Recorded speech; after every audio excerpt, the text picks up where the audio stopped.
All right, let's turn our attention to the world of politics now as we look at the future of, I guess, the edges that everybody can work in the Biden administration.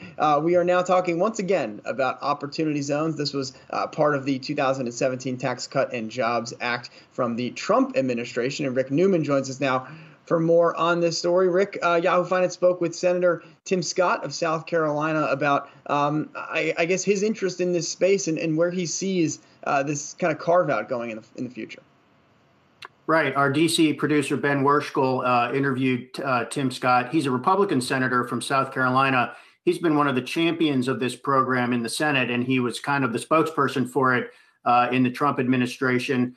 Tim Scott is showing off an opportunity zone in rural South Carolina today. He's operating what he's calling a virtual tour. This is kind of an agricultural park that is in rural South Carolina. It's north of Savannah.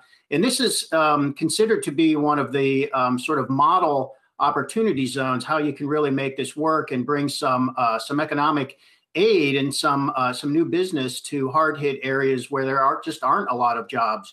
Now, this program has been controversial. It's important to point this out because some of these so-called opportunity zones, they're supposed to be the poorest parts of the country, but they've been carved out in a way where they don't necessarily include some poor areas. And real estate developers have gone into places like the Warehouse District in New Orleans, which has become kind of a hipster zone in the far west side of Manhattan.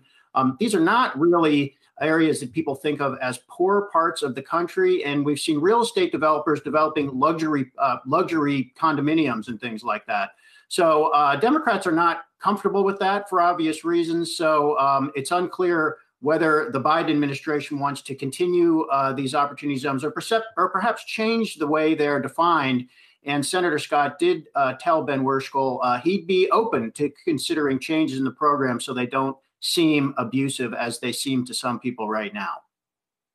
Right. I mean, Rick, they've sort of become a poster child for some in terms of abuses of a government program. I mean, have we seen any models that do this right, for example, maybe on a more local level? Yeah, I think that's what Senator Scott is saying, that, okay, he's sort of tacitly acknowledging there are some problems with this program, but let's look at one that's actually working, which is this agricultural park in South Carolina. It's private businesses that went in looking to take advantage of the tax breaks. And it looks like they are going to employ a lot of local people and also provide more local produce for the community there. So they're trying to make the point that produce that may have come from California or Mexico, now it's going to come from greenhouses that are right in the community, produced by our own local people. So, maybe the way to think about this is this program is now about 3 years old. Maybe we've seen some examples of how it can work well and how it can be abused. So it is possible, either through some kind of regulatory change at the Treasury Department, which defines these opportunity zones, or in Congress through legislation, to change the rules so the program does what it's supposed to and helps people who need it most without creating tax breaks for rich developers. All right. Yahoo Finance's Rick Newman. Rick, thanks for that story. We'll talk to you later on.